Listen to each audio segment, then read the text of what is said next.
Si je te partage cette vidéo, c'est que je m'y suis reconnu. Après l'avoir regardée, je ne vois plus les choses comme avant.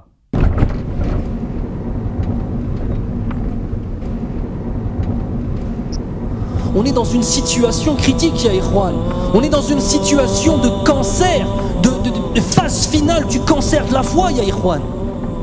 Sauf qu'on s'en rend même pas compte, c'est ça le plus grave. On est dans une situation urgente.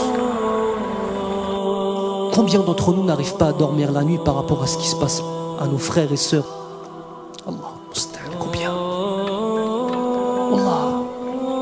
Même al-mahabba, même le lien d'amour, fils abilillah, il a tellement disparu à ce point-là. À ce point-là qu'on est sur Facebook, on voit un truc, on voit une vidéo avec nos frères et sœurs qui se font massacrer. Ah, rahimahumullah. Et 5 minutes après, on est en train de bahak avec quelqu'un au téléphone.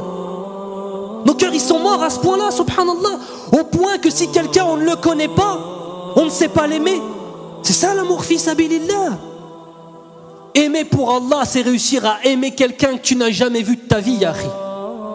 Parce qu'il a une foi qu'il partage avec toi, qui est la chose la plus importante. Est-ce qu'on pense, ne serait-ce que dans nos doigts, à faire des doigts pour nos frères et sœurs à travers le monde? Partout. Est-ce que quand on voit ce qui se passe, nos cœurs ils se retournent? Est-ce qu'on a peur pour nos frères qui se fassent tuer dans la rue? Est-ce qu'on a peur pour eux? Est-ce que quand tu vas rentrer, est-ce que quand je vais rentrer chez moi avec ta femme, elle va voir ton visage, elle va dire qu'est-ce que t'as, ya Habibi? Qu'est-ce qui se passe?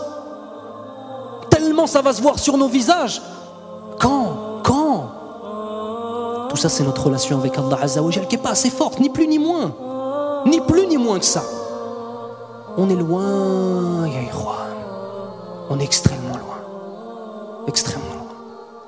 C'est un musulman, même si un bébé, bon, j'ai le pouvoir de dire, ça m'énerve. Tu vas pas tuer le bébé quand même? Moi, je tue le bébé. Moi, je tue le bébé. Mais un bébé de 2 ans, par exemple. Moi, je le tue.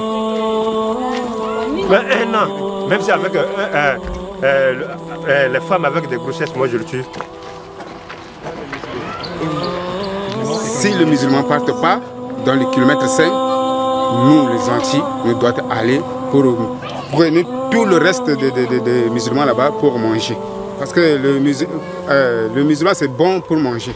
Parce qu'il avait beaucoup de têtes, donc il faut manger comme ça. Bon.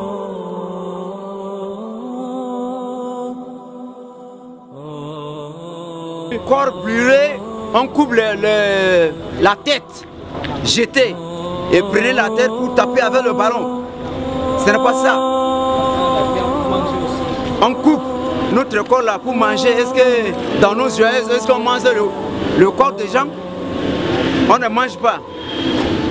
Ce sont les chiens qui mangent n'importe quoi. Mais nous, les gens comme nous là, comme vous là, on ne peut pas manger notre chair. C'est grave pour nous. C'est comme ça. En tant que moi, là, j'ai tout subi. La guerre, là, on dirait que ça vient rien que sur moi.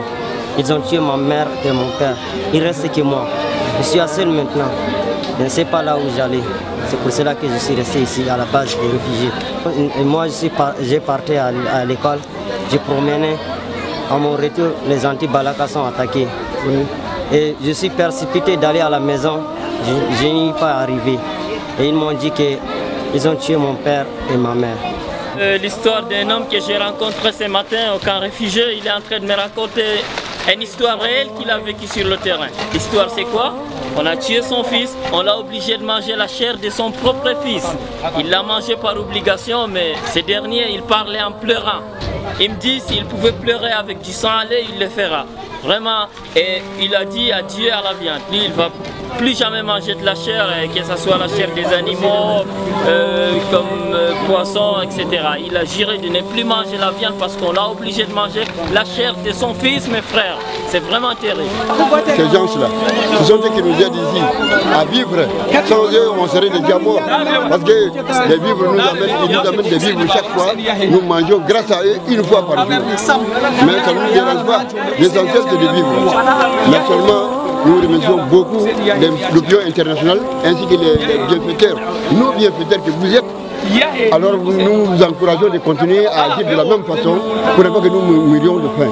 Parce que nous venons de très loin.